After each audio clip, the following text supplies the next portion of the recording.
हाय friends, Sunil study academy को आपण मानक स्वागत। आज आम आलोचना करवा political science plus two second year political science रो यूनिट 3 रु सिलेक्शन आइड मार्क प्रश्न जोटा कि तुम बोर्ड एग्जाम रे 100% आसबार चांस अच्छी। तो चलते आम से प्रश्न को आलोचना करवा। ता पूर्व आपण मैंने जदि मो चैनल रे नुआ अच्छा तो चैनल को सब्सक्राइब कर वीडियो को लाइक करके सांग मान सहित शेयर करबा जहाँफल एमती नुआ नुआ भिडियो तुमने पाइपर। तो चलते आम से प्रश्न टी आलोचना करवा।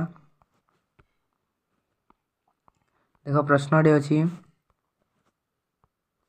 परिवेश आंदोलन कहले कौन बुझ बा तुम यही प्रश्न जो अच्छी परिवेश आंदोलन कहले कौन बुझ टिके बदल देव टिके अलगा करके देव। परिवेश आंदोलन मुख्य कारण कौन परिवेश आंदोलन वैशिष्ट्य गुड़िक आलोचना करिवो। परिवेश आंदोलन मौलिक तत्व गुड़िक लेख। तो तुम तबर जो उत्तर अच्छी उत्तर सब गुड़िक सामान हो। देख आम उत्तर कौन अच्छी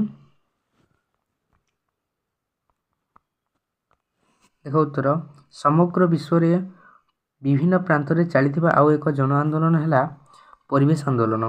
यही आंदोलन मुख्य उद्देश्य है परिवेश संरक्षण और सुरक्षा, भूपतन, मृत्तिका क्षय, वायु प्रदूषण इत्यादि समस्या को रोकने जनसाधारण करुवा आंदोलन को परिवेश आंदोलन कहुए।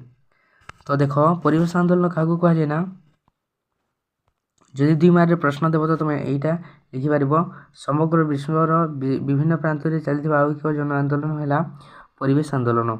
यही आंदोलन मुख्य उद्देश्य है यही परिवेश आंदोलन मुख्य उद्देश्य है लक्ष्य है परिवेश संरक्षण और सुरक्षा, भूपतन, मृत्तिका क्षय, वायु प्रदूषण इत्यादि समस्या को रोकने जनसाधारण जो करुवा आंदोलन को परिवेश आंदोलन कहुए।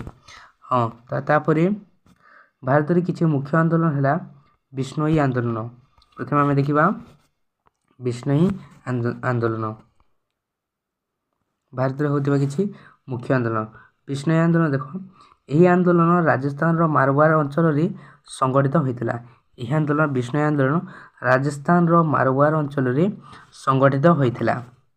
मारवाड़ अंचल खेजरली अमृता देवी नामक जड़े नारी समाजसेवी किए ना मारवाड़ अंचल से ही राजस्थान मारवाड़ अंचल खेजरली ग्राम हो खेजरली ग्रामर अमृता देवी नामक जड़े नारी समाजसेवी यही आंदोलन नेतृत्व नहीं विष्णोई आंदोलन से समय राजा सैन्य माने एक नूतन राजप्रसाद निर्माण पाई पवित्र वृक्षराजी को काटिबा आसी यार विरोध करी अमृता देवी स्थानीय बासिंदा मान एकजुट कराई आंदोलन करथिले। प्राय 363 जन विष्णोई ग्रामवासी प्राणबली देथिले। तो यहाँ थिला तुमर विष्णोई आंदोलन जेटा कि राजस्थान मारवाड़ अंचल संगठित होता एवं से आंदोलन खेजली जोड़े नारी नेत्री नारी समाजसेवी अमृता देवी नामक जोड़े नारी समाज यही आंदोलन नेतृत्व नहीं से समय राजा सैन्य मैंने एक नूतन राजप्रसाद निर्माण पाई पवित्र वृक्षराजी को काटिबा आसते विरोध कर अमृता देवी स्थानीय बासिंदा मान एकजुट कर आंदोलन करते। तो यह थिला विष्णु आंदोलन। तापर नेक्स्ट आंदोलन अच्छी चिपको आंदोलन। तो चिपको आंदोलन देखा उत्तर प्रदेश हिमालय अंचल परिवेशगत भारसाम्य बजाय रखापी चिपको आंदोलन संगठित होता। चिपको है एक हिंदी शब्द यार ओडिया अर्थ है आलिंगन करने कुंडाई धरवा। उप हिमालय अंचल गछ कटाली मैंने गछ काटा आसवा समय स्थानीय महिला माने गछ को कुंडाई हेउथिले एणु गछ कटाली मैंने गछ काटा समर्थ हेउनथिले। स्थानीय बेसरकारी स्वेच्छासेवी अनुष्ठान एवं सुंदरलाल बहुगुणांक भली नेता माने अंशग्रहण करथिले। एहीपरि भाव में जंगल को रक्षा कराई जाय पारथिला। तो यह थिला चिपको आंदोलन प्रथम जोटा कि मोस्ट इंपोर्टेंट आंदोलन गुड़िक अटे। तो तुम्हें भल से ଲେଖିନିଅ। ତାପରେ ନର୍ମଦା ବଞ୍ଚାଅ ଆନ୍ଦୋଳନ। ତାପର ଆନ୍ଦୋଳନ ହେଉଛି ନର୍ମଦା ବଞ୍ଚାଅ ଆନ୍ଦୋଳନ। ଭାରତର ପରିବେଶ ଇତିହାସରେ ସବୁଠାରୁ ଅଧିକ ଜନପ୍ରିୟ ଆନ୍ଦୋଳନ ହେଉଛି ନର୍ମଦା ନଦୀବନ୍ଧ ପ୍ରକଳ୍ପ ବିରୋଧରେ ଆନ୍ଦୋଳନ। ନର୍ମଦା ନଦୀ ଗୁଜୁରାଟ, ମହାରାଷ୍ଟ୍ର ଓ ଉତ୍ତରପ୍ରଦେଶ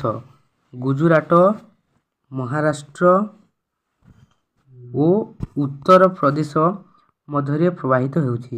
ନର୍ମଦା ନଦୀ ଉପରେ ସର୍ଦ୍ଦାର ସରୋବର ନଦୀବନ୍ଧ ନିର୍ମାଣ କରିବାକୁ ସରକାରଙ୍କର ଅନୁମତି ଆସିଥିଲା। ସର୍ଦ୍ଦାର ସରୋବର ଡ୍ୟାମ୍ ନର୍ମଦା ସାଗର ପରିଯୋଜନା ଦ୍ୱାରା ପ୍ରାୟ 3 ଲକ୍ଷ ଲୋକ ବିସ୍ଥାପନ ବା ବାସଚ୍ୟୁତ ହୋଇଥିଲେ। ବିସ୍ଥାପିତ ବାସଚ୍ୟୁତ ଲୋକମାନଙ୍କର ଥଇଥାନକୁ ନେଇ ବଡ଼ ସମସ୍ୟା ଦେଖାଦେଲା। ଏହାଠାରୁ ଅଧିକ ସମସ୍ୟା ଥିଲା ଯେ ଚାଷ ଜମି ଓ ଜଙ୍ଗଲ ଧ୍ୱଂସ ହେବାର ସମ୍ଭାବନା। ବିଶିଷ୍ଟ ପରିବେଶବିତ୍ ମେଧା ପାଟକରଙ୍କର ନେତୃତ୍ୱରେ ଏହି ଆନ୍ଦୋଳନ ବହୁ ଦିନ ଧରି ଚାଲିଲା। ଫଳରେ ସରକାର ଆନ୍ଦୋଳନକାରୀଙ୍କ ଦାବିକୁ ମାନି ସର୍ଦ୍ଦାର ସରୋବର ବନ୍ଧ ନିର୍ମାଣ କାର୍ଯ୍ୟକୁ ପ୍ରତ୍ୟାଖ୍ୟାନ କରିଥିଲେ। ଏହା ଥିଲା ତୁମର ନର୍ମଦା ବଞ୍ଚାଅ ଆନ୍ଦୋଳନ। ତାପର ଆନ୍ଦୋଳନ ହେଉଛି ଆମର ଆପିକ ଆନ୍ଦୋଳନ। ଦେଖିବା ଆପିକ ଆନ୍ଦୋଳନ 1983 ମସିହାରେ କର୍ଣ୍ଣାଟକର ଉତ୍ତର କନ୍ନଡ଼ 1983 ଓ ଶିମାଗୋ ଜିଲ୍ଲାରେ ଏହି ଆନ୍ଦୋଳନ ହୋଇଥିଲା। ଯେଉଁଠାରେ ନା 1983 ମସିହାରେ ଏହି ଆନ୍ଦୋଳନ କର୍ଣ୍ଣାଟକର ଉତ୍ତର କନ୍ନଡ଼ ଓ ଶିମୋଗ ଜିଲ୍ଲାରେ ହୋଇଥିଲା। ପାଣ୍ଡରଙ୍ଗା ହେଗଡ଼େ ଏହାର ନେତୃତ୍ୱ ନେଇଥିଲେ। ଏହି ଆନ୍ଦୋଳନର ନେତୃତ୍ୱ ନେଇଥିଲେ ପାଣ୍ଡରଙ୍ଗା ହେଗଡ଼େ ଏହାର ନେତୃତ୍ୱ ନେଇଥିଲେ।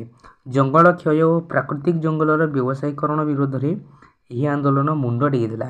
ସ୍ଥାନୀୟ ଲୋକମାନେ ଏହି ଆନ୍ଦୋଳନକୁ ଆପିକ ଚାଲୁ ବୋଲି କହୁଥିଲେ। ଚିପ୍କୋର ତାର ଅପୋଜିଟ୍, ଚିପ୍କୋର ଆଉ ଗୋଟେ ହେଲା ଆପିକ, ବୁଝିଲା।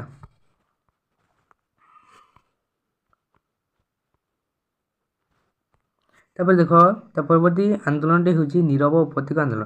ତ ଆଉ ଗୋଟେ ମୁଁ କଥା କହିବି ତୁମକୁ, ଯଦି ଲଙ୍ଗ କ୍ୱେଶ୍ଚନ୍ ପଡ଼ିବ ତ ତୁମର 8 ମାର୍କର ଯଦି କ୍ୱେଶ୍ଚନ୍ ଆସିବ ତ ତୁମେ ଏମିତି ହିଁ ଉତ୍ତରଟି ଲେଖିଦେବ। ନୀରବ ଉପତ୍ୟକା ଆନ୍ଦୋଳନ ଦେଖ, ନୀରବ ଉପତ୍ୟକା ଆନ୍ଦୋଳନ ପରବର୍ତ୍ତୀ ଆନ୍ଦୋଳନ ନୀରବ ଉପତ୍ୟକା ଆନ୍ଦୋଳନ। କେରଳର ପଲକ୍କଡ଼ ଜିଲ୍ଲାରେ ନୀରବ ଉପତ୍ୟକା ଅବସ୍ଥିତ। ଏହି ଯେଉଁ ଉପତ୍ୟକା ଅଛି ସେ ଉପତ୍ୟକା କେରଳର ପଲକ୍କଡ଼ ଜିଲ୍ଲାରେ ଅବସ୍ଥିତ।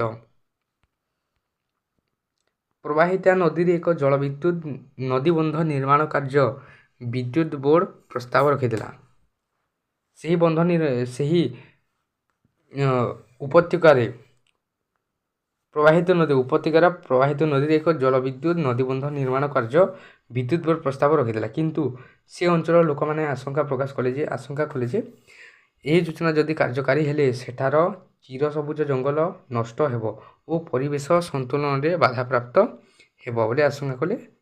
ଅନେକ ବେସରକାରୀ ସ୍ୱେଚ୍ଛାସେବୀ ଅନୁଷ୍ଠାନ ଏହି ପ୍ରକଳ୍ପକୁ ବିରୋଧ କଲେ ଏବଂ ଲୋକମାନଙ୍କୁ ସଂଗଠିତ କରି ଆନ୍ଦୋଳନ ଡାକରା ଦେଲେ। ଫଳରେ 1983 ମସିହା ଜୁନ୍ ମାସରେ ସରକାର ପ୍ରଫେସର MGK ଅଧ୍ୟକ୍ଷତାରେ ଏକ କମିଶନ ଗଢ଼ି ଏହି ପ୍ରକଳ୍ପ ଅନୁଧ୍ୟାନ କରିବାକୁ ନିର୍ଦ୍ଦେଶ ଦେଲେ। ଏହି କମିଶନର ସୁପାରିଶ କ୍ରମେ ପ୍ରକଳ୍ପକୁ ସ୍ଥଗିତ ରଖାଗଲା। ଫଳରେ କେରଳ ଶାସ୍ତ୍ର ସାହିତ୍ୟ ପରିଷଦ ଭଳି ବେସରକାରୀ ସ୍ୱେଚ୍ଛାସେବୀ କବି ଓ ସମାଜସେବୀ ସୁଗତା କୁମାରୀ ଏହି ନୀରବ ଉପତ୍ୟକା ଆନ୍ଦୋଳନରେ ସକ୍ରିୟ ଅଂଶଗ୍ରହଣ କରିଥିଲେ। ତ ଏହା ଥିଲା ତୁମର ବହୁତ ଟିକେ ଲଙ୍ଗ୍ ଅଛି ନୀରବ ଉପତ୍ୟକା ଆନ୍ଦୋଳନ। ତା ପରବର୍ତ୍ତୀ ଆନ୍ଦୋଳନ ହେଉଛି ଆମର ତିହିରି ବନ୍ଧ ପ୍ରକଳ୍ପ ବିରୋଧରେ ଆନ୍ଦୋଳନ। ତ ଦେଖ ତିହିରି ବନ୍ଧ ପ୍ରକଳ୍ପ ବିରୁଦ୍ଧରେ ଆନ୍ଦୋଳନ କ'ଣ? ତିହିରି ବନ୍ଧ ପ୍ରକଳ୍ପ ବିରୁଦ୍ଧରେ ଆନ୍ଦୋଳନ 1990 ଦଶକରେ ଏହି ଆନ୍ଦୋଳନ ଆରମ୍ଭ ହୋଇଥିଲା। ଏହି ଆନ୍ଦୋଳନ କେବେ ନା 1990 ମସିହାରେ ଆରମ୍ଭ ହୋଇଥିଲା। ସୁନ୍ଦରଲାଲ ବହୁଗୁଣାଙ୍କ ପରି ନେତାମାନେ ଏହି ଆନ୍ଦୋଳନରେ ନେତୃତ୍ୱ ନେଇଥିଲେ। ସୁନ୍ଦରଲାଲ ବହୁଗୁଣା ଯିଏକି ବହୁତ ବଡ଼ ପରିବେଶବିତ୍, ସେ ଏହି ଆନ୍ଦୋଳନର ନେତୃତ୍ୱ ନେଇଥିଲେ। ଏହି ନଦୀବନ୍ଧ ତିହିରି ଅଞ୍ଚଳରେ ବିରାଟ ଜଙ୍ଗଲର ଅନେକ ଅଂଶକୁ ଜଳପ୍ଳାବିତ ଜଳର ସଂରକ୍ଷଣ କରିବ ବୋଲି ଆଶଙ୍କା ପ୍ରକାଶ ପାଇଥିଲା।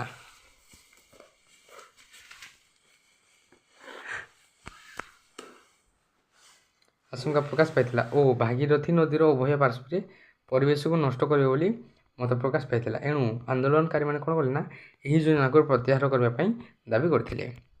ତ ଫ୍ରେଣ୍ଡସ୍, ଏହା ଥିଲା ତୁମର 8 ମାର୍କର କ୍ୱେଶ୍ଚନ୍, ଯେଉଁଟାକି ନିହାତି ଭାବରେ ବୋର୍ଡ଼ ଏକ୍ଜାମ୍ରେ ଆସିବାର ସମ୍ଭାବନା ଅଛି। ହଉ ଫ୍ରେଣ୍ଡସ୍, ନେକ୍ସଟ ଭିଡ଼ିଓ ଆମେ କେଉଁ ଟପିକ୍ରେ ଆଲୋଚନା କରିବା ତୁମେମାନେ ନିହାତି ଭାବରେ କମେଣ୍ଟରେ ଜଣାଇବ, ବୁଝିଲା। ସୋ ଦେଖା କରିବା ଆଉ ଗୋଟେ ନୂଆ ଭିଡ଼ିଓରେ। ଜୟ ଜଗନ୍ନାଥ।